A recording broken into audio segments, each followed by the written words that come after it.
السلام علیکم ورحمۃ اللہ وبرکاتہ۔ اعوذ باللہ من الشیطان الرجیم، بسم اللہ الرحمن الرحیم۔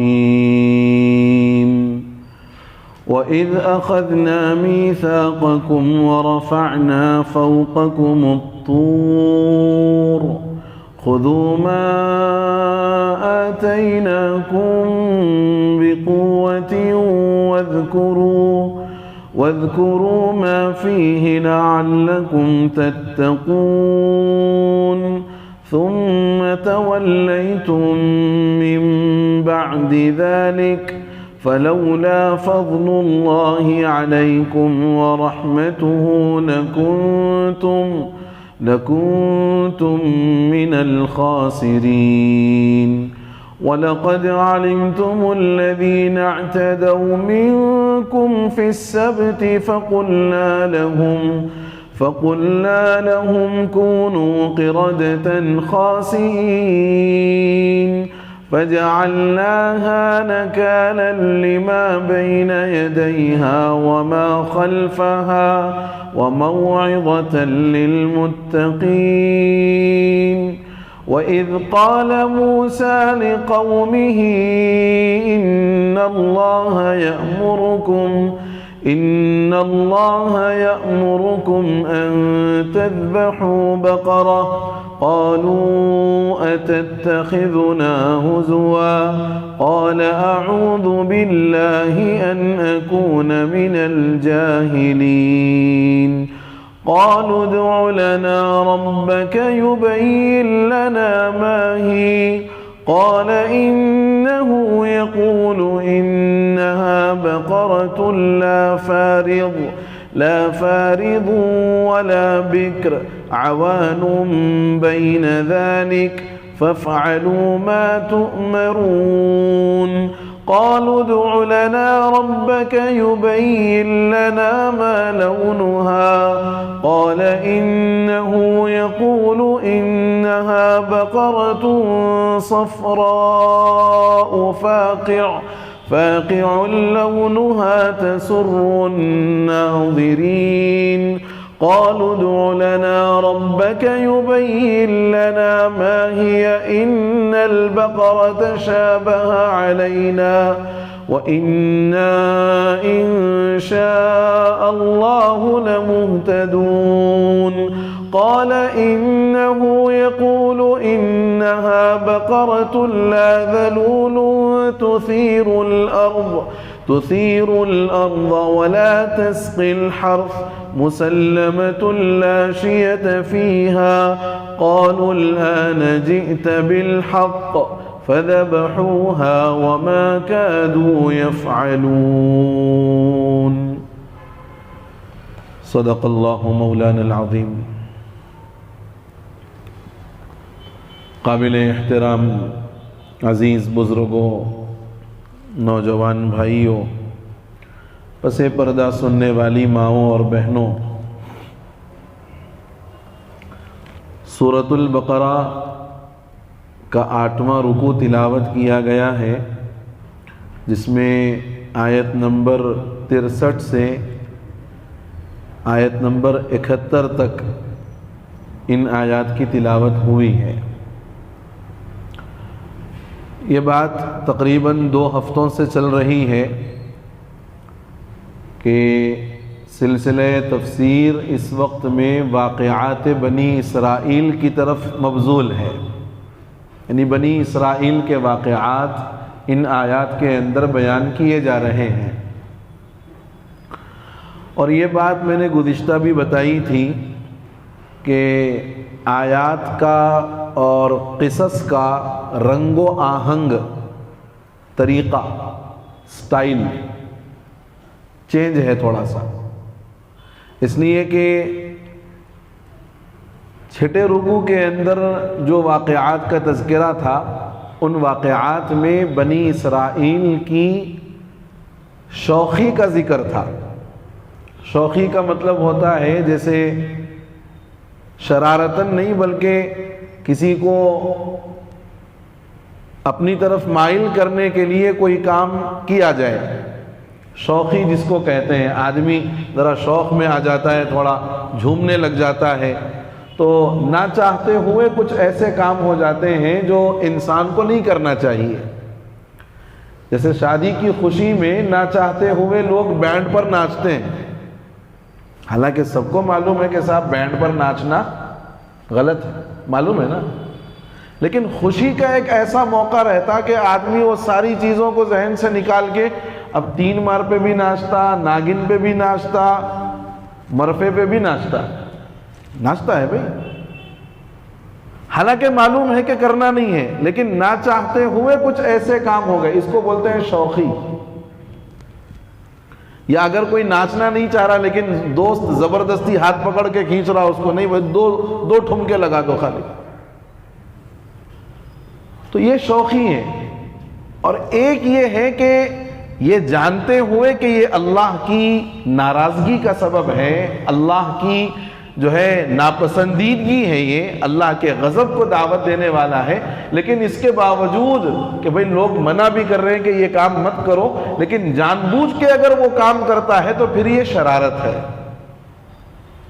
اس کو خباثت بولتے ہیں۔ تو 5ویں رکوع کے اندر جن واقعات کا تذکرہ تھا اس میں بنی اسرائیل کی شوخی کا اظہار تھا، اور ان رکوعات میں، یعنی آج تو 8واں رکوع ہے، اس رکوع کے اندر جو واقعات آ رہے ہیں اس میں بنی اسرائیل کی شرارت اور خباثت والے واقعات ہیں۔ چنانچہ پہلا واقعہ وَإِذْ أَخَذْنَا مِيثَاقَكُمْ وَرَفَعْنَا فَوْقَكُمُ الطُّورَ، اور جب ہم نے تم سے پختہ عہد لیا تورات پر عمل کرنے کا، وَرَفَعْنَا فَوْقَكُمُ الطُّورَ، اور تم اس عہد کے بعد میں پھر گئے، عہد تو کر لیا کہ ہم تورات پر عمل کریں گے، لیکن جب تورات لے کر آئے حضرت موسیٰ تو اس پر عمل کرنے کے بارے میں تم نے اپنا جو قول و قرار کیا تھا اس قول و قرار کو ختم کر دیا۔ اب ہم نے فرشتوں کو حکم دیا وَرَفَعْنَا فَوْقَكُمُ الطُّورَ، ان پر طور پہاڑ کا ایک حصہ معلق کر دو، یہ نیچے ہیں اور ان کے اوپر پہاڑ کا ایک ٹکڑا جو ہے اٹھا کر کے کھڑا کر دو ہوا میں معلق، کہ اگر عمل نہیں کرو گے تو اوپر سے نیچے گرا دیں گے۔ اب چاہی نہ چاہی، مرتا کیا نہ کرتا، اسی کو بولتے ہیں مرتا کیا نہ کرتا، قبول کر لیا۔ اس واقعے کا جو پس منظر ہے، مفسرین اکرام نے لکھا ہے کہ جب بنی اسرائیل فرعون کے مظالم سے نجات پا گئی، فرعون اپنے لشکر سمیت دریا میں ڈوب گیا اور یہ آزاد ہو گئے، اب فرعون کا کوئی ڈر خوف نہیں رہا اور یہ پرسکون زندگی گزارنے لگے۔ حضرت موسیٰ سے کہا موسیٰ اب کوئی شریعت مل جائے، اب دین پر اور احکام پر عمل کرنے کا موقع مل جائے، اس لیے اب تو کوئی ٹینشن نہیں ہے زندگی میں، اب تک ان کی غلامی میں تھے، اب ان کی غلامی سے بھی آزاد ہو گئے، لہذا آپ ایک کام کریے، اپنے رب سے کہہ کر احکام ہمارے لیے لے آئیے، کوئی آسمانی کتاب ہمارے لیے لے آئیے، ہم عمل کریں گے۔ آپ واقعے کی اہمیت کو سمجھیے اور اس کے طرز کو بھی سمجھیے۔ مطالبہ قوم نے خود کیا کہ آپ تورات لے کر آئیے یا کوئی احکام لے کر آئیے یا کوئی کتاب اللہ کی طرف سے لے آئیے، ہم عمل کرنے کو تیار ہیں۔ جب تورات لے کر آئے حضرت موسیٰ 40 دن کے اعتکاف کے بعد، تو قوم نے یہ کہا کہ نہیں، ہم کو کیا معلوم کہ یہ اللہ کی طرف سے ہے، آپ 40 دن تو وہاں تھے، ہو سکتا ہے وہاں بیٹھ کر کے آپ نے لکھ لیا ہو، جب تک ہم اپنے کانوں سے نہیں سنیں گے کہ یہ اللہ ہی کی طرف سے ہے، ہم عمل نہیں کریں گے۔ حضرت موسیٰ 40 دن کے اعتکاف کے بعد جب تورات لے کر آئے، قوم نے یہ جواب دیا۔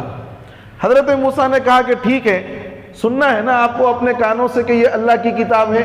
70 آدمی قوم میں سے منتخب کیے، ان 70 کو لے کر آپ کوہ طور پر گئے۔ کوہ طور پر جا کر ان 70 کے سامنے یہ آواز ان کے کانوں میں آئی کہ ہم نے موسیٰ کو کتاب دی ہے، تم اس کتاب پر عمل کرو، یہ ہماری نازل کی ہوئی، ہماری دی ہوئی کتاب ہے۔ اب قوم کو وہاں پر بھی شرارت سوجی، کہا کہ بھئی ہو سکتا ہے کوئی اور بول رہا ہو، کیا ضروری ہے کہ اللہ ہی کی یہ آواز ہو یا اللہ ہی کی طرف سے یہ پیغام آ رہا ہو سکتا ہے کوئی اور بول رہا ہو۔ ہم اس وقت تک یقین نہیں کریں گے جب تک اللہ کو اپنی آنکھوں سے نہ دیکھ لیں۔ لَن نُؤْمِنَ لَكَ حَتَّى نَرَى اللَّهَ جَهْرَةً، یہ کام انہوں نے غلط کیا، یہ بڑی گستاخی والا عمل کیا۔ اللہ نے ایک بجلی ان پر نازل کی، ان پر گرائی، 70 کے 70 ہلاک ہو گئے۔ اب حضرت موسیٰ کو فکر ہوئی کہ میں قوم کے نمائندوں کو لے کر آیا ہوں اور قوم پہلے ہی سے مجھ سے بدگمان ہے، اب اگر یہ 70 بھی یہاں پر مر گئے اور میں قوم کے پاس جاؤں گا تو قوم بولے گی کہ آپ دھوکے سے لے جا کر کے مار دیے۔ تو حضرت موسیٰ نے دعا فرمائی، اے اللہ ان کو زندہ کر دیجئے۔ ثم بعثناکم من بعد موتکم لعلکم تشکرون، ہم نے تم کو مرنے کے بعد دوبارہ زندہ کیا، یہی 70 کو۔ ابھی یہ 70 وہاں پر توبہ استغفار کر لیے، توبہ توبہ نہیں ہے، ایسا نہیں کریں گے، اب جا کر کے ہم قوم کے سامنے بولیں گے۔ اچھا، قوم کے سامنے بولنے گئے تو وہاں پر بھی ایک شرارت لازم کی۔ قوم کے سامنے جا کر کے کہا کہ ہے تو اللہ کی کتاب، ہم سن لیے اپنے کانوں سے اللہ ہی کی کتاب ہے، لیکن اللہ تعالیٰ یہ بھی فرمائے یہ اپنی طرف سے ملایا، یہ جو اب میں آگے بول رہا ہوں یہ اپنی طرف سے قوم نے ملایا، ان 70 نے، کہ جتنا عمل ممکن ہے اتنا کر لو، جو ہو سکتا کر لو، جو نہیں ہو سکتا چھوڑ دو، کوئی بات نہیں۔ حالانکہ یہ نہیں کہا، علماء نے لکھا کہ یہ جملہ کیوں کہا، ایک تو اپنی فطری شرارت اور خباثت کی وجہ سے کہ جو بات اللہ نے نہیں کہی اس بات کو انہوں نے اپنی طرف سے ملا کر کہا کہ اللہ یہ بھی فرما رہے ہیں جتنا عمل ہو سکتا ہے اتنے پر عمل کر لو اور جتنا نہیں ہو سکتا چھوڑ دو، کوئی بات نہیں۔ جیسے ہمارے پاس بھی بہت سارے لوگوں کا ذہن ہے جتنا عمل ہو رہا نا مول صاحب، جو نہیں ہوا اللہ غفور الرحیم معاف کرنے والا۔ یہ جو تصور ہے نا، یہ اس تصور نے آدمی کو گناہوں پر جری کر دیا ہے۔ اللہ کے غفور الرحیم ہونے کا کوئی انکار نہیں ہے، یقیناً اللہ غفور ہے، غفار ہے، رحیم ہے، رحمان ہے، لیکن کیا اس بھروسے پر آدمی اپنی زندگی ساری جیسی تیسی گزارنا چاہے گزار لے؟ اللہ کے پاس جواب دہی کا، اللہ کے پاس حاضر ہونے کا کوئی احساس نہیں پیدا ہو دل میں۔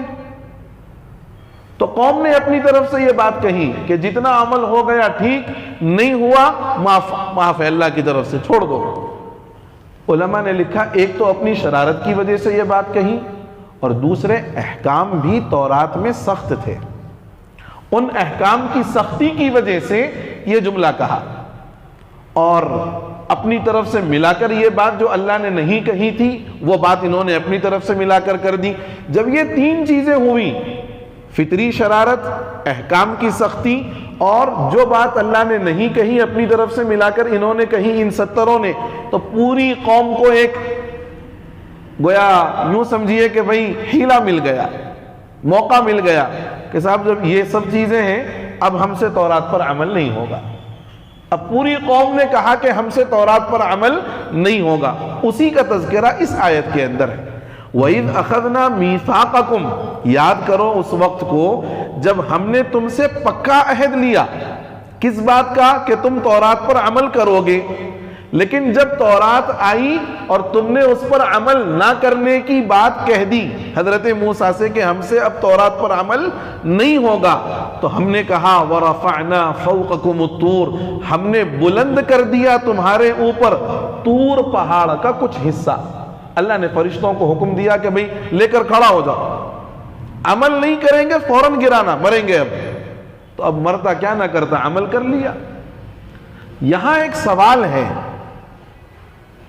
کہ صاحب دین کے اندر تو زبردستی نہیں ہے، یہاں کیوں زبردستی ان پر پہاڑ کو بلند کر کے ان کو دین کے احکام پر عمل کرنے کے لیے مجبور کیا جا رہا ہے؟ دین میں تو زبردستی نہیں ہے۔ لوگ کہتے ہیں لا اکراہ فی الدین، اس کی اصل حقیقت کو ہم نے سمجھا ہی نہیں ہے کہ دین میں زبردستی نہ ہونے کا کیا مطلب ہے۔ ہم نے اس حقیقت کو نہیں سمجھا، اس لیے یہ اشکال ہے۔ دین میں زبردستی نہ ہونے کا مطلب یہ ہے کہ آپ کسی اور کو زبردستی کر کے اپنے دین میں داخل نہیں کر سکتے۔ ایک آدمی مسلمان نہیں ہے، غیر مذہب کا ہے، آپ اس کو زبردستی کر کے اپنے مذہب میں داخل نہیں کر سکتے۔ جیسے بعض ہمارے متشدد قسم کے لوگ مسلمانوں کو پکڑ کر کہتے ہیں کہ بھئی فلاں نعرہ لگا، فلاں جملہ بول، یہ زبردستی ہے۔ اسلام یہ کہتا ہے کہ آپ کسی کو زبردستی پکڑ کر کے یہ نہیں کہو گے کہ چل مذہب اسلام میں داخل ہو جائے۔ یہ ہے لا اکراہ فی الدین کا مطلب، کہ دین میں زبردستی نہیں ہے۔ کسی کو زبردستی آپ مذہب اسلام میں داخل نہیں کر سکتے، گلے پر تلوار لگا کر نہیں کہہ سکتے کہ اب اسلام قبول کر ورنہ گردن اڑا دوں گا۔ یہ مطلب ہے لا اکراہ فی الدین کا۔ اور جو مسلمان ہو جائے، جو اسلام کو قبول کر لے، جو احکام کو ماننے کا عہد کر لے، اور اس کے بعد اگر وہ اس پر عمل نہ کرے تو بطور سزا اس پر حد جاری کی جائے گی۔ یہ مطلب ہے اس کا۔ جیسے عرب کے اندر جیسے آپ نے سنا ہوگا کہ بھئی نماز چھوڑنے پر کوڑوں کی سزا ہے، شریعت کے اندر ہے، وہاں عملی طور پر ہوتا بھی ہے کہ وہ ان کو پکڑتے ہیں۔ اب تو خیر جرمانے لگا رہے ہیں، اب تو عرب بھی عرب نہیں رہے، اب تو عرب بھی عرب نہیں رہے، نام عرب کا رہ گیا، لیکن دین ایمان حجاز سے نکلتا جا رہا ہے۔ دین ایمان حجاز و مکے سے نکلتا جا رہا ہے۔ اور میں آپ کو بڑی عجیب لاجک سناؤں، تعجب ہوگا آپ کو کہ یہودیوں کے ساتھ ان کے تعلقات، اسرائیل کے ساتھ، چونکہ تذکرہ بھی اسرائیل کا ہی چل رہا نا، اسرائیل کے ساتھ ان کے تعلقات روز افزوں ہیں، روزانہ پختہ ہوتے جا رہے ہیں۔ مکے اور مدینے کے درمیان ایک یہودی بستی کو آباد کرنے پر باضابطہ بات چیت ہو رہی ہے، اور یہ اس لیے ہو رہی ہے، وہ یہ کہہ رہے ہیں کہ یہودی ہمارے کزنز ہیں، یہودی ہمارے کزنز ہیں۔ اور کیسے جوڑ رہے ہیں رشتہ جوڑ رہے ہیں کہ حضرت ابراہیم علیہ السلام کی دو اولادیں بڑی مشہور ہوئی، حضرت اسماعیل اور حضرت یعقوب، وہ حضرت اسحاق۔ حضرت اسماعیل کی نسل سے عرب کی نسل چلی، اور اسی نسل میں حضور پاک صلی اللہ تعالی علیہ وسلم تشریف لے آئے، اور حضرت اسحاق کی نسل میں حضرت یعقوب، اور حضرت یعقوب کی اولاد میں یہ بنی اسرائیل۔ تو اس اعتبار سے چچا زاد بھائی ہو گئے، اس اعتبار سے چچا زاد بھائی ہو گئے، اور یہ کہہ رہے ہیں کہ یہ ہمارے کزنز ہیں، ہم ان سے اپنا رشتہ کیسے توڑ سکتے ہیں؟ یہ ان کی لاجک ہے۔ وہاں سنیما تھیٹر کھل جائے کوئی مسئلہ نہیں، شراب اور جوئے کے اڈے کھل جائیں کوئی مسئلہ نہیں، حسن کی نمائش کے پروگرام منعقد ہو جائیں کوئی مسئلہ نہیں، دعوت و تبلیغ کا کام نہیں ہو سکتا، نعوذ باللہ من ذالک۔ میرے بزرگوں، اس وقت عام مسلمانوں کی یہ ذمہ داری ہے کہ اہل عرب کے حق میں دعا کریں کہ اللہ ان کی عقلوں کو صحیح سمجھ عطا فرما دے، دین کا صحیح فہم ان کو عطا فرما دے۔ اور بعض باتیں اور بھی ہیں جو مناسب نہیں ہیں، بس اتنی بات ذہن میں رکھیں کہ عام لوگ دعا کرتے رہیں، مستقل دعا کرتے رہیں، اس لیے کہ اگر یہ کام ہو گیا تو پھر دنیا کے دیگر ممالک کے اندر بھی لوگ اس کو دلیل بنا کر کے پیش کریں گے کہ بھئی جہاں سے تمہارے مذہب کا آغاز ہوا ہے وہاں جب یہ کام پر پابندی لگ گئی تو اب دوسرے ممالک میں بھی اس کی ضرورت نہیں ہوگی۔ یہ ایک امن پسند جماعت ہے جو اللہ کے بندوں کو اللہ سے ملانے کا کام کرتی ہے بس۔ تو دین میں زبردستی نہ ہونے کا مطلب یہ ہے کہ آپ نے یہ سنا ہے کہ کسی کو مذہب اسلام میں داخل کرنے کے لیے زبردستی نہیں کی جائے گی، لیکن جو داخل ہو جائے گا اور وہ احکام کو چھوڑے گا تو اس کے احکام کے چھوڑنے پر سزا، قصاص، حدود، یہ ساری چیزیں اس پر عائد کی جائیں گی۔ یہاں پر بھی مسئلہ وہی ہے کہ پہلے انہوں نے مطالبہ کیا کہ ہم عمل کریں گے احکام پر، ہم چاہتے ہیں کہ اللہ کی طرف سے کوئی حکم ملے، ہم عمل کرنا چاہتے ہیں، اور جب وہ چیز لائی گئی ان کے سامنے کہا کہ صاحب نہیں، ہم سے عمل نہیں ہوگا۔ تو اب ان پر پہاڑ کو مسلط کیا گیا اور معلق کیا گیا کہ عمل نہیں کرو گے تو گرا دیں گے۔ اس کے بعد فرماتے ہیں وَرَفَعْنَا فَوْقَكُمُ الطُّورَ، اور ہم نے بلند کیا تم پر پہاڑ کو، طور پہاڑ کو، خُذُوا مَا آتَيْنَاكُمْ، لے لو اس چیز کو جو ہم نے تم کو دی ہے، بِقُوَّةٍ، قوت کے ساتھ، وَاذْكُرُوا مَا فِيهِ، اور جو احکام اس میں دیے گئے ہیں اس کو یاد رکھو، وَاذْكُرُوا مَا فِيهِ، یاد رکھو ان احکام کو جو اس میں ہے یعنی تورات میں، لَعَلَّكُمْ تَتَّقُونَ، تاکہ تم متقی بن جاؤ۔ اس کا مطلب یہ ہوا کہ اللہ کے احکام پر عمل کرنے سے آدمی کی زندگی میں تقوی پیدا ہوتا ہے۔ ثُمَّ تَوَلَّيْتُم مِّن بَعْدِ ذَلِكَ، اس آیت کا تعلق علماء فرماتے ہیں کہ ان بنی اسرائیلیوں سے بھی ہیں جو موسیٰ علیہ السلام کے دور کے ہیں، اور ان سے بھی ہیں، ان یہودیوں سے بھی ہیں جو حضور کے زمانے میں ہیں۔ کیسے؟ یہودیوں نے کہا کہ ہم اب عمل کر لیں گے، چند دن عمل کرنے کے بعد پھر عمل کرنا چھوڑ دیا، اپنے وعدے سے پھر گئے۔ ثم تولیتم من بعد ذلک، اس وعدے کے بعد تم تورات پر عمل کرنے سے پھر گئے، وعدہ توڑ دیا۔ اور اس کا تعلق حضور کے دور کے یہودیوں سے اس معنی کر ہے کہ یہود کو یہ بات پہلے ہی بتائی گئی کہ نبی آخر الزماں صلی اللہ علیہ وسلم جب آئیں گے ان پر ایمان لانا تمہاری آسمانی کتابوں میں باضابطہ لکھا ہوا ہے۔ اب حضور آ گئے، ہجرت فرما کر مدینہ بھی آ گئے، اور حضور آپ کی آنکھوں یعنی یہودیوں کی آنکھوں کے سامنے ہیں، لیکن اس کے باوجود وہ ایمان نہیں لے آتے۔ تو جو وعدہ ان سے آسمانی کتاب میں لیا گیا تھا اس وعدے پر عمل کرنے سے یہ مکر گئے۔ ثم تولیتم من بعد ذلک، پھر تم پھر گئے، مکر گئے، من بعد ذلک، وعدہ کرنے کے بعد۔ فلولا فضل اللہ علیکم، اللہ نے یہاں پر پکڑ نہیں فرمائی، یہاں اللہ نے فضل فرمایا۔ فرماتے ہیں فلولا فضل اللہ علیکم، اور اگر تم پر اللہ کا فضل نہ ہوتا، ورحمتہ، اور اللہ کی رحمت نہ ہوتی، لکنتم من الخاسرین، تو تم نقصان اٹھانے والوں میں سے ہو جاتے۔ بعض علماء نے فرمایا کہ فضل سے مراد یہ ہے کہ اللہ نے معاف فرما دیا، اور بعض نے یہ بھی فرمایا کہ یہاں فضل سے مراد نبی رحمت صلی اللہ تعالی علیہ وسلم کی ذات مبارکہ ہے، کہ آپ کی ذات مبارکہ کی موجودگی کی وجہ سے تم پر اللہ کا عذاب نہیں آیا، تم پر اللہ کا عذاب نہیں آیا۔ یہ حضور کی خصوصیات میں سے ہے کہ آپ نے دعا فرمائی کہ اے اللہ میری قوم کو یکبارگی کسی جو ہے عذاب کے اندر مبتلا کر کے ہلاک مت کرنا۔ تو حضور کی اس دعا کی برکت سے اللہ تعالیٰ نے قوم کو محفوظ رکھا ہوا ہے۔ آگے ایک دوسرا واقعہ ہے حضرت داؤد علیہ السلام کے دور کا۔ داؤد علیہ السلام کے دور میں یہودیوں کی ایک بستی تھی جو ساحل سمندر پر آباد تھی، سمندر کے کنارے پر آباد تھی۔ یہودیوں کے پاس ہفتے کا دن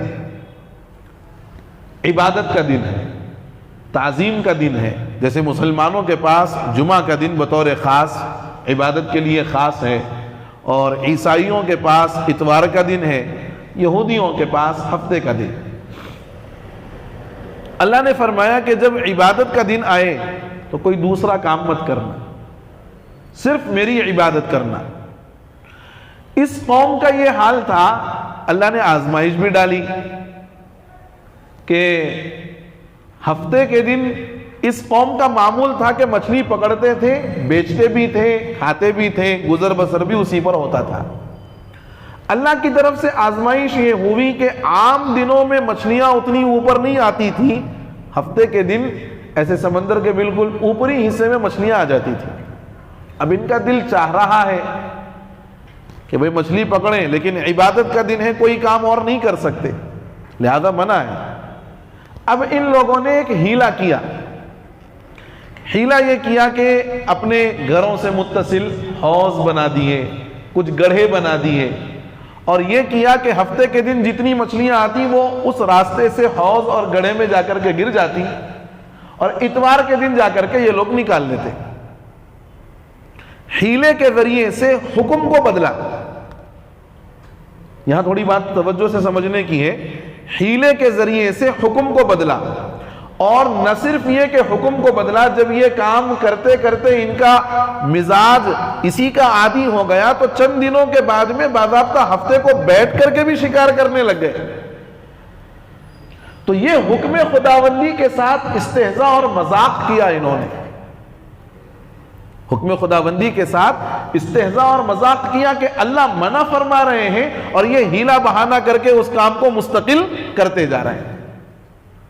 اللہ نے ان پر پکڑ نازل فرمائی، ان کو اپنی عذاب کا مزہ چکایا۔ ان کو جتنے لوگ اس عمل کے اندر مبتلا تھے ساروں کو اللہ تعالیٰ نے، جوانوں کو بندروں کی شکل دے دی، اور جو بوڑھے تھے ان لوگوں کو خنزیر کی شکل میں بدل دیا۔ حکم خداوندی کے ساتھ استہزاء کرنے کا نتیجہ یہ ہے۔ میرے بزرگوں، یہاں ایک بات سمجھو کہ دین کے وہ مسائل جس کے اندر شریعت نے حیلہ کر کے اس حکم کو بدلنے کو نہیں بلکہ اس حکم پر اچھے طریقے سے عمل کرنے کی اجازت دی ہے، وہ اس میں شامل نہیں ہے۔ میں اس کی ایک مثال دوں۔ حضور نے فرمایا کہ اگر آپ سیم چیز ادلی بدلی کر رہے ہیں تو وزن ایک ہی ہونا چاہیے، یعنی آپ 1 کلو کھجور دے رہے ہیں کسی کو، سامنے والے سے بھی 1 ہی کلو کھجور لینا ہے۔ ایسا نہیں کر سکتے کہ 1 کلو اچھے کھجور آپ دیں اور اس کے بدلے میں 2 کلو کچھ کم کوالٹی والے خرید لیں، اس کی اجازت نہیں ہے، کیونکہ جنس متحد ہے۔ جنس کیا ہے؟ یعنی یہاں پر بھی کھجور ہے، یہاں پر بھی کھجور ہے، تو اب برابر سرابر لینا دینا ہے، برابر سرابر لینا دینا ہے۔ ہاں، اگر اس کو دوسرے طریقے سے کر لو کہ اچھی کھجور دے دو کسی کو 2 درہم میں، یعنی 200 روپیے میں، اور 200 روپیے کے بدلے میں، یعنی کھجور کے بدلے میں نہیں، 200 روپیے کے بدلے میں اب آپ 2 کلو کچی کھجور خرید لو، اس کی اجازت ہے، اس لیے کہ جنس بدل گئی ہے، اب پیسے کے بدلے میں خرید رہا ہے، اس کی اجازت ہے۔ یہ ہیلا نہیں ہے۔ لیکن شریعت کے احکام پر عمل کرنے کے لیے ہیلے بہانے تلاش کر کے اس کے حکم کو بدلنا، یہ احکام اسلام کے ساتھ استہزاء اور مذاق کرنا ہے۔ اور جب یہ چیز عام ہو جاتی ہے تو پھر اللہ تعالیٰ اس کے بدلے میں آفات میں، بلیات میں اور مصائب میں لوگوں کو مبتلا کر دیتے ہیں۔ جیسے بعض جگہوں پر لوگوں نے حلالہ سینٹر کھول کے رکھا ہے، طلاق یافتہ عورتوں کو اپنے پہلے شوہر کی طرف بھیجانے کے لیے لوگوں نے حلالہ سینٹر کھول کے رکھا ہوا ہے، نعوذ باللہ من ذالک۔ یاد رکھنا چاہیے کہ حلالے کی نیت سے اگر کوئی بندہ کسی عورت سے نکاح کرتا ہے تو وہ آدمی ملعون ہے، اس پر اللہ کی لعنت ہے۔ لوگوں نے نئے نئے طریقے بزنس پوائنٹ آف ویو سے کھول کے رکھے ہوئے ہیں۔ اب لوگوں نے پیسہ کمانے کے لیے دین کو بھی نہیں چھوڑا، دین کے بھی مسائل کو ذریعہ بنانا شروع کر دیا۔ اللہ فرماتے ہیں کہ جب ان لوگوں نے ایسا کام کیا کہ پہلے تو اپنے گھروں کے پاس گڑھے کر لیے، حوض بنائے، جب یہ کرتے کرتے عادی ہو گئے تو اب کھلم کھلا وہ کام کرنے لگ گئے، تو اللہ نے چہرے مسخ کر دیے، جوانوں کو بندروں کی شکل میں اور بوڑھوں کو خنزیر کی شکل میں کر دیا۔ یہاں خاص طور سے ایک بات ماؤں اور بہنوں کی خدمت میں عرض کر دوں کہ دین پر عمل کرنے کے لیے، احکام اسلام پر عمل کرنے کے لیے بہانے نہیں بنانا چاہیے۔ نماز کا وقت ہو، عورتوں کے لیے نماز بمقابلے مردوں کے بڑی آسان ہے، اذان ہوئی فوراً نماز پڑھ لو، نہیں گھر کے کام کا بہانہ، بچوں کے کھلانے کا بہانہ، اور یہ بہانے کرتے کرتے عورتوں کے ساتھ ایسا ہوتا ہے کہ اب وہ نماز پڑھنا چاہیں، اخیر میں شیطان ان کو تھپکی مار کے بولتا کہ نہیں اب بہت زیادہ تھک گئی، اب صبح سے کام کر کر کے ہاتھا پیرا بہت دکھ گئے میرے، اب میرے پاس ہمت نہیں ہے، کل دیکھ لیں گے، کل سے پابندی سے پڑھتی۔ یہاں مسلمان تاجرین کے لیے بھی بہت بڑی درس عبرت ہے یہاں پر کہ جیسے یہودیوں کے لیے میں نے کہا کہ ہفتے کے دن اوپر کے حصے میں مچھلیاں آ جاتی ہیں، عام دنوں میں نہیں آتی تھی، مسلمان تاجروں کے لیے بھی بسا اوقات ایسا ہوتا ہے عین نماز کا وقت گراہک زیادہ ہے، اب اللہ امتحان لیتا ہے کہ دیکھیں اس کے دل میں میری محبت زیادہ ہے یا پیسے کی محبت زیادہ ہے۔ آپ نماز پڑھ کر کے آؤ اور اس کے بعد پھر دکان پر بیٹھو، یقین جانو جتنا تمہیں اپنے نقصان کا اندیشہ ہے اس سے کئی گنا زیادہ نفع اللہ تم کو اس تجارت میں دے گا، یقیناً۔ کر کے دیکھو نا، آزماؤ نا، ہم آزماتے نہیں، ہمارا یقین چونکہ اس لیول پہ نہیں ہے، ٹھیک ہے اس لیول پہ نہیں ہے، لیکن کم از کم کچھ کر کے تو دیکھو، آزما کے تو دیکھو۔ اللہ بندے کی طلب کو دیکھتا ہے، اللہ بندے کی فکر کو دیکھتا ہے کہ یہ واقعتاً میرے نام پر اپنا سب کچھ چھوڑ کے آنے کو تیار ہے یا نہیں ہے، آؤ پھر اس کے بعد دیکھو برکتیں۔ اب ایک سوال یہ ہے کہ یہ جو موجودہ خنزیر اور بندر ہیں کیا یہ اسی نسل سے ہیں؟ ایک سوال یہ ہے کہ یہ جو موجودہ خنزیر اور بندر ہیں یہ انہی قوم یہود کی نسل سے ہیں جن کو اس عذاب کے موقع پر اللہ نے خنزیر اور بندر بنا دیا تھا؟ حدیث سنیے، نبی مکرم صلی اللہ تعالی علیہ وسلم ارشاد فرماتے ہیں کہ جس قوم پر اللہ تعالیٰ کوئی عذاب نازل فرماتے ہیں تو اس قوم کی پھر نسل آگے نہیں چلتی، اس قوم کی نسل پھر آگے نہیں چلتی، وہ عذاب میں مبتلا ہونے کے چند دنوں کے بعد اللہ ان کی نسل ہی کو ختم کر دیتے ہیں۔ چنانچہ بنی اسرائیل پر یہ جو عذاب آیا 3 دن زندہ رہے یہ لوگ، اس کے بعد سارے کے سارے مر گئے۔ اور بندر اور خنزیر بنی اسرائیل سے پہلے بھی موجود تھے، بعد میں بھی موجود ہیں، ان کا اس سے کوئی تعلق نہیں۔ موجودہ خنزیر اور موجودہ بندر ان کا اس ممسوخ قوم سے، جن کو اللہ نے مسخ کر دیا تھا، چہرے بدل دیے تھے، اس قوم سے اس کا کوئی تعلق نہیں۔ فرماتے ہیں وَلَقَدْ عَلِمْتُمُ الَّذِينَ اعْتَدَوْا مِنْكُمْ، اور تم نے جان لیا ان لوگوں کو جنہوں نے تم میں حد سے تجاوز کر دیا تھا ہفتے کے دن میں مچھلیاں پکڑنے کے سلسلے میں۔ فَقُلْنَا لَهُمْ، تو ہم نے کہا ان سے کونوا قردۃ خاسئین، ذلیل بندر بن جاؤ، کونوا قردۃ خاسئین، ذلیل بندر بن جاؤ۔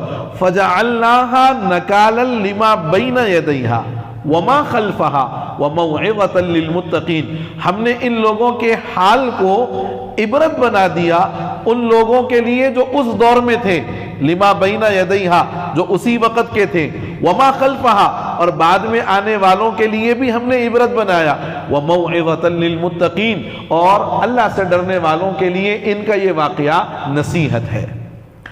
اس واقعے کو سننے والے 2 طرح کے لوگ ہیں، ایک وہ کہ جن کے دلوں میں اللہ کا خوف نہیں ہے، اور ایک وہ جن کے دلوں میں اللہ کا خوف ہے۔ جن کے دلوں میں خوف نہیں ہے اللہ نے ان کے لیے فرمایا ہم نے اس کو عبرت کا نشان بنایا، اگر کرو گے تو ایسے ہی تم بھی ہو جاؤ گے۔ اور جن لوگوں کے دلوں میں ڈر ہے وہ دیکھیں گے کہ اللہ نے احکام کو بدلنے کی وجہ سے یہ حالت کر دی ان لوگوں کی، اب ڈریں گے یہ اللہ سے، اور جب اللہ سے ڈریں گے تو پھر اللہ تعالیٰ ان کے لیے اس واقعے کو نصیحت کا ذریعہ بنائیں گے۔ ڈرنے والوں کے لیے نصیحت ہے اور نہ ڈرنے والوں کے لیے عبرت ہے۔ اس کے بعد ایک واقعہ شروع ہو رہا ہے، لیکن واقعے کا جو کنیکشن ہے تقدم اور تاخر ہے، یعنی بعد والا قصہ پہلے آیا اور پہلے والا قصہ بعد میں آیا۔ میں آپ کو ربط بتا دوں پہلے۔ بنی اسرائیل میں ایک آدمی کا انتقال ہوا، اور جس نے قتل کیا تھا، یہ بات مشہور ہے، چور مچائے شور، اسی نے بار بار حضرت موسیٰ سے جا کر کے کہا کہ میرے چچا کا انتقال ہو گیا، قاتل کا پتہ نہیں چل رہا، آپ پتہ لگائیے، آپ معلوم کریے۔ تو حضرت موسیٰ علیہ السلام نے معلوم کیا۔ اس وقت تک اس بارے میں کوئی حکم نازل نہیں ہوا تھا تورات میں، علماء فرماتے ہیں کہ حضرت موسیٰ نے جو اس واقعے کی تحقیق کی، معلومات کی اور پھر آ کر کے حکم بتایا، تو اس کا مطلب یہ ہے کہ تورات میں اس حکم کے نازل ہونے سے پہلے یہ واقعہ پیش آیا۔ وہ آدمی آیا، کہنے لگا میرے چچا کا انتقال ہو گیا، قاتل کون ہے پتہ نہیں چل رہا ہے۔ مفسرین لکھتے ہیں کہ یہ واقعہ دو اعتبار سے ہے۔ ایک تو یہ ہے کہ جس کا قتل ہوا اس کی کوئی خوبصورت بیٹی تھی، اس سے کوئی آدمی نکاح کرنا چاہ رہا تھا لیکن وہ تیار نہیں ہو رہا تھا، تو اس نے باپ کو قتل کر دیا کہ بھئی یہ درمیان میں نہیں رہے گا، قتل ہو جائے گا تو میں نکاح کر لوں گا۔ اور بعض نے یہ کہا کہ بھتیجوں یا بھانجوں نے اپنے چاچا یا ماموں کو وراثت کی لالچ میں قتل کر دیا کہ بھئی یہ مر جائیں گے تو سارا مال ان کا ہو جائے گا، کیونکہ وہ بے اولاد تھے، اور جب بے اولاد ہوتا ہے تو پھر سارا مال عصبہ کو ملتا ہے۔ تو یہ دو طریقے سے واقعے کو بیان کیا ہے مفسرین نے۔ اب وہ آدمی آ کر کے حضرت موسیٰ سے کہنے لگا کہ قاتل کا پتہ چلا، یہ معلوم کریے۔ حضرت موسیٰ نے کہا یہ پہلے ہوا۔ اس کے بعد حضرت موسیٰ نے کہا کہ میں نے اللہ سے معلوم کیا اس سلسلے میں، تو اللہ نے فرمایا کہ بھئی ایک بیل ذبح کر دو۔ تو قوم نے کہا کہ قاتل کا پتہ چلانا ہے اور آپ ہم کو گائے اور بیل ذبح کرنے کا حکم دے رہے ہیں، دونوں میں کنیکشن ہی نہیں ہے۔ کیا آپ ہم سے مذاق کر رہے ہیں؟ اتتخذونا ہزوا، آپ ہم سے مذاق کر رہے ہیں۔ لیکن قرآن نے پہلے اس بات کو بیان کیا، بعد میں قتل کے واقعے کو بیان فرمایا۔ یہ کیوں کیا؟ قرآن میں واقعے کا تقدم اور تاخر کیوں ہوا؟ اس کی وجہ یہ ہے کہ قرآن کوئی قصے کہانی کی کتاب نہیں ہے۔ قرآن ہر نبی کے قوم کے واقعات سے وہ واقعے کے جز کو بیان کرتا ہے جس میں لوگوں کے لیے کوئی عبرت ہو۔ یہاں عبرت ہے اس لیے پہلے اس کو بیان فرمایا، اور یہاں اس میں عبرت دوسرے انداز کی ہے اس لیے یہاں پر اس کو بیان فرمایا۔ تو قوم نے آ کر کے جب کہا کہ وہ قاتل کا پتہ چلانا ہے، حضرت موسیٰ نے فرمایا کہ اللہ حکم دیتے ہیں کہ بھئی گائے یا بیل ذبح کرو۔ اگر یہ ذبح ہو جائے گا تو پھر کام یہ کرنا کہ گائے اور بیل کے گوشت کو مقتول جو ہے جس کا انتقال ہو گیا اس کے جسم سے ٹچ کروانا، گائے اور بیل کے گوشت کو اس کے جسم سے ٹچ کروانا۔ ٹچ کرنے کا ہوگا کیا فائدہ کہ جیسے ہی یہ گوشت اس کے جسم کو ٹچ ہوگا وہ خود اٹھے گا، مردہ خود اٹھے گا اور قاتل کا نام بتا کر پھر واپس لوٹ جائے گا، یعنی پھر سے جو حالت میں تھا وہ حالت میں چلا جائے گا۔ تو اسی کا تذکرہ ہے یہاں پر۔ وَإِذْ قَالَ مُوسَىٰ لِقَوْمِهِ، اور جب موسیٰ علیہ السلام نے اپنی قوم سے کہا إِنَّ اللَّهَ يَأْمُرُكُمْ، اللہ تعالیٰ تمہیں حکم دیتا ہے أَن تَذْبَحُوا بَقَرَةً، کہ گائے ذبح کرو۔ چونکہ یہاں گائے کا تذکرہ ہے اسی لیے اس سورہ کا نام سورۃ البقرہ ہے۔ قوم نے کہا قَالُوا أَتَتَّخِذُنَا هُزُوًا، کیا آپ ہمارے ساتھ مذاق کر رہے ہیں؟ قوم نے کہا اتتخذونا، کیا آپ ہمارا مذاق بنا رہے ہیں؟ ہم قاتل کا پتہ معلوم کرنا چاہتے ہیں، آپ گائے ذبح کرنے کا حکم دے رہے ہیں۔ قال اعوذ باللہ ان اکون من الجاہلین، نبی کبھی کوئی بات یا کوئی کام ایسا نہیں ہو سکتا نبی سے کہ وہ دین کے اندر مذاق کا ذریعہ بن جائے، نعوذ باللہ، کبھی نہیں ہو سکتا۔ اس لیے حضرت موسیٰ نے فرمایا میں اللہ کی پناہ چاہتا ہوں اس بات سے کہ میں نادانوں میں سے ہو جاؤں، یعنی اس بات سے میں اللہ کی پناہ چاہتا ہوں کہ میں نادانی کا کوئی کام کروں، ایسا ہو نہیں سکتا۔ میں اللہ کا جو حکم ہے وہی آپ کو بتا رہا ہوں، تمہارے ساتھ کوئی ہنسی مذاق نہیں کر رہا۔ اس کے بعد جب یہ بات معلوم ہو گئی قوم کو کہ بھئی نہیں گائے کو ذبح کرنا ہی ہے، تو اب قوم جو ہے کھود پورید کرنے لگی، سوالات کرنے لگی، انہیں ایسا کہیں کو، انہوں ویسا کہیں کو، ان کا کلر کیا ہونا، انہوں کیسے ہونا، یہ ساری چیزیں اسی کا تذکرہ ہے۔ قَالُوا ادْعُ لَنَا رَبَّكَ يُبَيِّن لَنَا مَا هِي، قوم نے کہا کہ آپ ہمارے لیے اپنے پروردگار سے دعا کریے، يُبَيِّن لَنَا مَا هِي، کہ وہ ہم کو یہ بات واضح کر دے کہ گائے کیسی ہو، اس کی صفات کیا ہو۔ قال انہو یقول انہا، موسیٰ علیہ السلام نے فرمایا کہ میرا رب یہ کہتا ہے انہا بقرتن، کہ وہ ایسی گائے ہو لا فارزن، نہ بوڑھی ہو، ولا بکرن، اور نہ ہی بچہ ہو بلکہ پٹھا ہو، یعنی دونوں عمروں کے درمیان میں ہو، بالکل بوڑھا بھی نہیں اور بالکل بچہ بھی نہیں، بالکل کڑیل جوان، زبردست گبرو جوان جس کو آپ بولتے ہیں، عوان بین ذالک، ان دونوں کی عمروں کے درمیان میں ہو، عوان بین ذالک، ان دونوں کے درمیان کا ہو، ففعلوا، اور زیادہ سوال مت کرو، جو تم کو حکم دیا گیا ہے کر گزرو، ففعلوا ما تؤمرون۔ ایک سوال ہو گیا، دوسرا سوال پھر کیا، قالوا ادع لنا ربک یبین لنا ما لونھا، قوم نے کہا موسیٰ ہمارے لیے اپنے پروردگار سے دعا کریے کہ رب تعالیٰ یہ بتا دیں کہ اس کا کلر کیا ہو، ما لونھا، اس کا کلر کیا ہو۔ قال انہ یقول انہا بقرۃ صفراء، موسیٰ علیہ السلام نے کہا کہ رب تعالیٰ فرماتے ہیں وہ ایسی گائے ہو بقرۃ صفراء، جو بالکل زرد رنگ کی ہو، اورنج کلر ہو اس کا، جیسے ہمارے پاس بھی قربانی کے موقع پہ ذرا اورنج کلر دکھا تو فوراً چھک بول کے پسند آ جاتی، اس لیے کہ وہ کلر جو ہے وہ لوگوں کی نگاہوں کو بھا جاتا ہے، اچھا لگتا ہے۔ قرآن اسی کو کہتا ہے کہ انہا بقرۃ، ایسی گائے ہو صفرا، جو بالکل زرد رنگ کی ہو، فاقع لونھا، اس کا رنگ تیز ہو، تسر الناظرین، دیکھنے والوں کو اچھا لگے، خوش کر دے وہ رنگ۔ علماء یہاں پر یہ بات فرماتے ہیں کہ ان سے اس رنگ کی کیوں جو ہے بات بتائی گئی، زرد رنگ والا، سنہری کلر، زرد سے مراد ہے سنہری کلر۔ اس کی وجہ یہ ہے کہ حضرت موسیٰ جب تورات لانے کے لیے طور پر گئے، سامری نے جو ایک بچھڑا بنایا تھا سونے اور چاندی کو گلا کر، اس کا کلر بھی سنہرا تھا، اس کا کلر بھی سنہرا تھا۔ اب قوم کو سنہرے رنگ کی گائے ذبح کروا کر اس گائے کی جو عظمت ان کے دلوں میں آ گئی تھی، اس عظمت کو ختم کرانا تھا۔ جس کو یہ پوج رہے تھے، سامری نے جو بنایا تھا، اس گائے کی عظمت جو دلوں کے اندر بیٹھ گئی تھی، اس عظمت کو ختم کرانے کے لیے اللہ نے ایسے کلر کا اور ایسے رنگ کا انتخاب کروایا کہ بھئی یہ ذبح کر دو تو وہ گائے کی جو عظمت دلوں میں بیٹھی ہوئی تھی سامری کے بنائے ہوئے گائے کی، وہ بھی ختم ہو جائے گی۔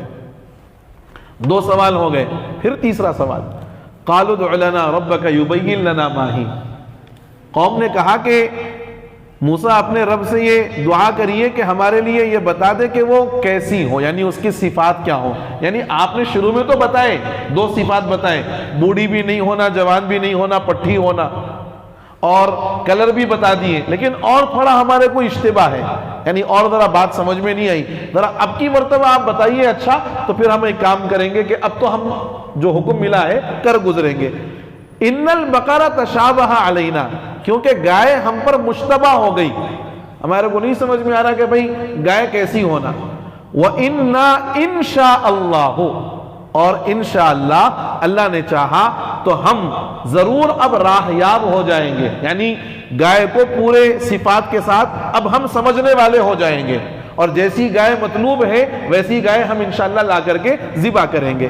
قال انہو، موسیٰ علیہ السلام نے فرمایا کہ میرا رب یہ کہتا ہے انہا بقرۃ، کہ وہ گائے ایسی ہو لا ذلول تثیر الارض، جس کو کھیت میں ہل جوتنے کے لیے استعمال نہ کیا گیا ہو، ایسی گائے ہو جس سے کھیت میں ہل نہ جوتا گیا ہو، لا ذلول، ایسی گائے نہ ہو کہ جو جوتی گئی ہو، تثیر الارض، جس سے زمین کو ہل میں چلایا گیا ہو، ولا تسقی الحرث، اور نہ ہی ان کنووں کے پاس سے پانی، زمین کی پانی کا سینچائی اس سے کام لیا گیا ہو، زمین کو پانی بہانے یا پانی پہنچانے کا کام اس سے نہ لیا گیا ہو، نہ کھیت میں چلی ہوئی ہو، نہ کنووں کے پاس سے پانی لے کر کے وہ پانی زمین کو سیراب کرنے کے لیے استعمال کیا گیا ہو، دونوں چیزیں بھی نہ ہو، مسلمتن، صاف ستھری ہو،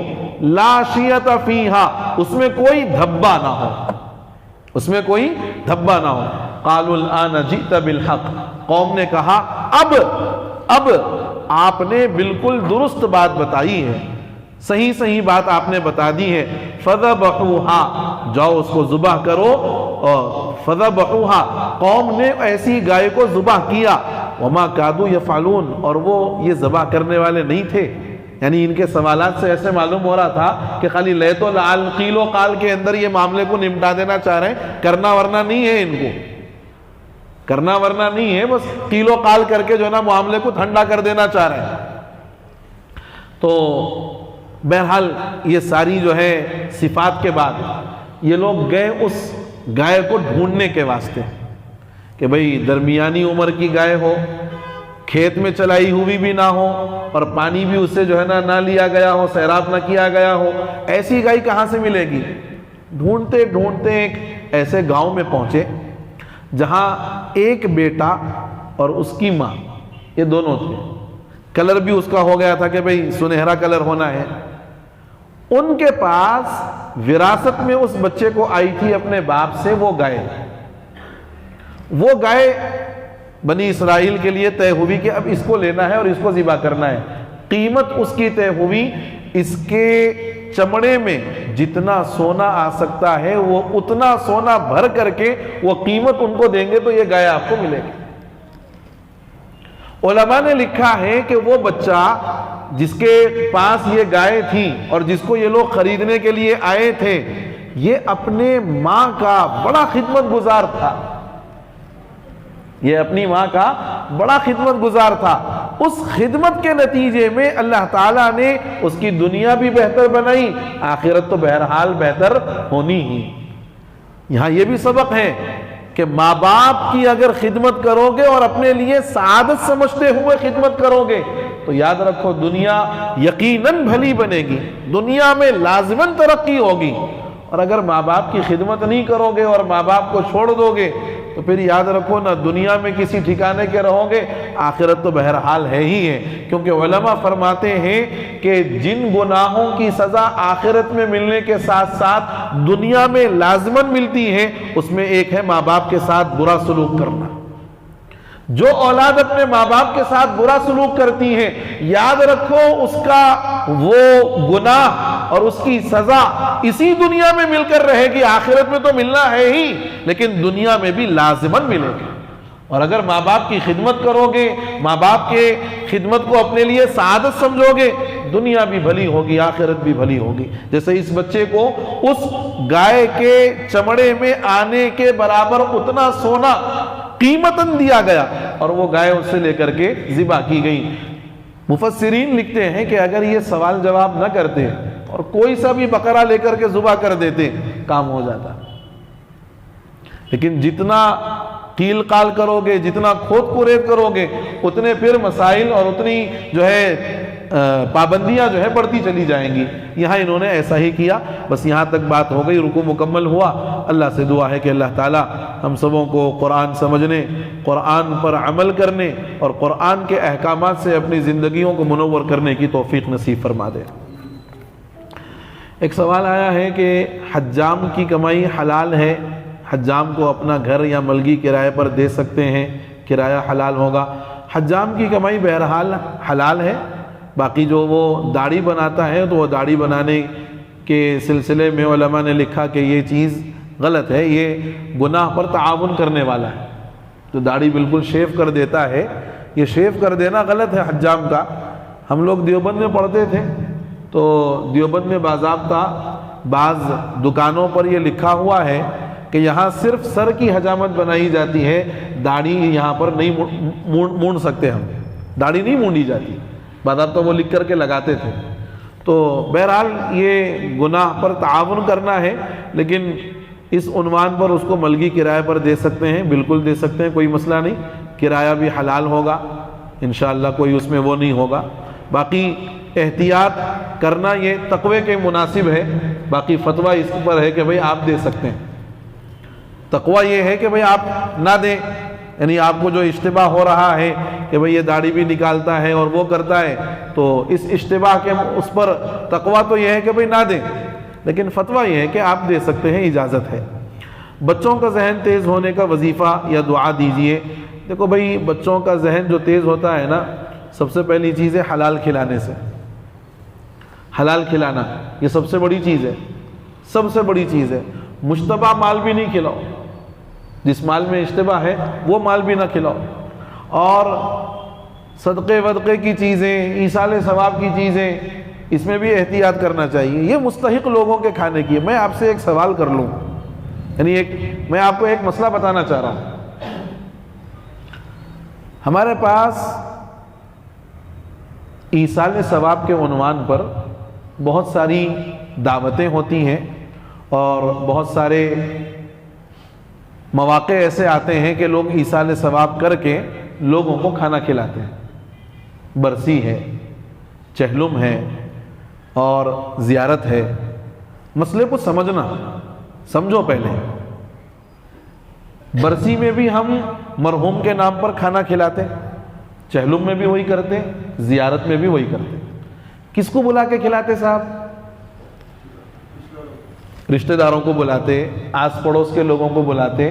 کوئی ایک آدھ اگر غریب دکھ گیا تو اس کو وہ کر لیتے، ورنہ بچ گیا تو کہیں تو بھی لکھ جا کے، ارے بھائی ذرا انجن مولی کنے رہتے نا، لکھ جا کے دے دو۔ آپ بات سمجھو،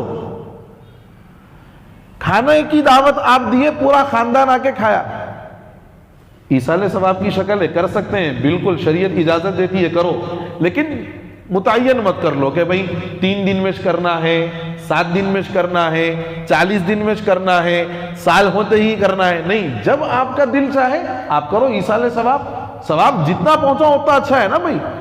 کوئی مخصوص دن ہے کہ اس دن ثواب پہنچا اس کے بعد میں نہیں پہنچانا ہے کیا ایسا؟ نہیں ہے نا۔ قرآن پڑھ کے بخشتے رہو، روزانہ بخشو اپنے مرحومین کو، اپنے والدین کو جو گزر گئے دنیا سے۔ کھانے کی دعوت ہے بولے تو پورا خاندان آیا، آس پڑوس بھی آیا، دوست احباب بھی آئے۔ وہی آپ ایک کام کر کے دیکھو کہ والد صاحب اگر فار ایگزامپل انتقال ہو گیا، ان کے نام پر کپڑے خرید کے لائے، والدہ کا انتقال ہو گیا، ان کے نام پہ کپڑے خرید کے لائے، کس کو دیتے بھائی؟ دیے تو امام صاحب کو، مؤذن صاحب کو دیتے نہیں، تو پھر کوئی واقعی ضرورت مند دکھا، پھٹے پرانے کپڑے رہے، اس کو لکھ جا کے دیتے۔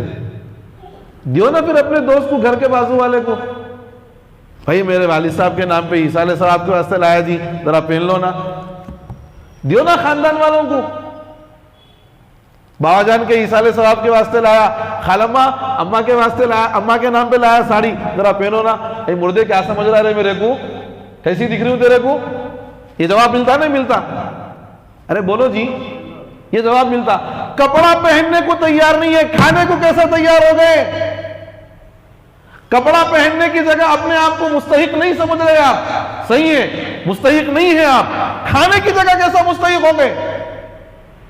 اتباع سمجھ میں نہیں آتی، سینس نہیں ہے، کامن سینس۔ اگر آپ بولو یہ بات، بولتے نہیں انہیں پکوڑا ہے، انہیں غلط ہے، انہیں فلاں ہے۔ ارے مسئلہ سمجھو میرے بھائی، مسئلہ سمجھو، مسئلہ کیا ہے شریعت کا مسئلہ نہیں سمجھتے ہم، اور صرف جیسے ہی اپنے مفادات کے خلاف یا اپنے پسندیدہ مسئلے کے خلاف کوئی بات جیسے ہی آ گئی، فوراً حکم لگاؤ کہ انہیں غلط ہے۔ ہم کو کوئی شوق نہیں ہے، ہماری ذمہ داری ہے ہم صحیح مسئلہ آپ تک پہنچائیں، ہم اپنی ذمہ داری ادا کرنا چاہتے ہیں۔ اس مسئلے کو سمجھو، جیسے کھانے کا اپنے آپ کو مستحق سمجھا، کھا لیا، بریانی بھی کھا لیا، جو بھی تھا کھا لیا، ویسے ہی کپڑے کا بھی مستحق سمجھ بھائی اپنے آپ کو۔ پہننا کپڑا ان کے نام، کھانا کہیں کو کھلائے، ایصال صاحب کے واسطے کھلائے نا، کھانا کہیں کو کھلائے، کپڑا کہیں کو دے رہی، کھانے کی جگہ میٹھا میٹھا ہپ ہپ، کڑوا کڑوا تھو تھو، اور کپڑا بھی لائے تو کیسا اجاڑ پالسٹر کا اٹھا کے لے کے آتے، کپڑا بھی لائے تو پالسٹر کا اٹھا کے لے کے آتے۔ دینے والے کو خود اس بات کا احساس ہے کوئی اتنا زیادہ کوالٹی والا لانے کی ضرورت نہیں ہے جی، دے دو، پہن لیتا کوئی بھی نہیں۔ دینے والا خود اپنے عمل سے اس بات کو جو ہے نا یہ کر رہا۔ تو اس قسم کے جو کھانے ہیں، یہ کھانوں سے بھی اپنی نسلوں کی حفاظت کرنا چاہیے، اس لیے کہ غیر مستحق کا حق آپ کھا رہے ہو، یعنی مستحق کا حق آپ کھا رہے ہیں، آپ غیر مستحق ہیں، آپ کھا رہے ہو۔ اس کے علاوہ سبحانک لا علم لنا الا ما علمتنا انک انت العلیم الحکیم. صبح شام 11 مرتبہ اس دعا کو، اور 3 مرتبہ شروع میں اور 3 مرتبہ اخیر میں درود شریف پڑھ کر کے اپنے بچوں کو کسی میٹھی چیز پر دم کر کے کھلاؤ یا پانی پر دم کر کے کھلاؤ، اور ذرا ان کے سر پر بھی ہاتھ رکھ کے جو ہے نا ان کو یہ دعا پڑھ کے سر پر بھی دم کر دو. ایک یہ بھی طریقہ ہے ذہن کے تیز ہونے کا. امید کرتا ہوں کہ یہ کھانے اور کپڑے کا مسئلہ سمجھ میں آیا ہوگا. آیا نہیں آیا؟ آیا؟ تو اب عمل کرنا. ہم مستحق ہیں تو جا کے کھانا، تحقیق کرنا ہم مستحق ہیں کیا، کھا سکتے کیا، ایصال ثواب کا ہے. اور اگر کھانا کھانے کو تیار ہے تو ان کے نام پہ کپڑا پہننے کو بھی تیار رہنا. اور اگر نہیں رہ رہے تو اس کا مطلب یہ ہے کہ صاحب میٹھا میٹھا ہپ ہپ کڑوا کڑوا تھو تھو. یہ بات غلط ہے. اللہ تعالیٰ مجھے اور آپ کو اور ساری امت مسلمہ کو یہ مسئلے کو سمجھنے کی اور قرآن سمجھ کر اس کے احکامات کے مطابق عملی زندگی گزارنے کی توفیق نصیب فرما دے. آمین. الحمدللہ رب العالمین. اللہم صلی وسلم وبارک علی سیدنا ونبینا ومولانا محمد وبارک وسلم. اللہم انت السلام ومنک السلام تبارکت ربنا وتعالیت یا ذا الجلال والاکرام. جزا اللہ عنا محمد ما هو اہلہ صلی اللہ تعالی علیہ وسلم. اللہم زین اخلاقنا بالقرآن ونور قلوبنا بالقرآن واجعلہ لنا إماما ونورا وهدى. اللهم ذكرنا منه ما نسينا وعلمنا منه ما جهلنا وارزقنا تلاوة القرآن آناء الليل وآناء النهار واجعله لنا حجة يا رب العالمين. صلي وسلم وبارك على سيد الأنبياء والمرسلين. الحمد لله رب العالمين.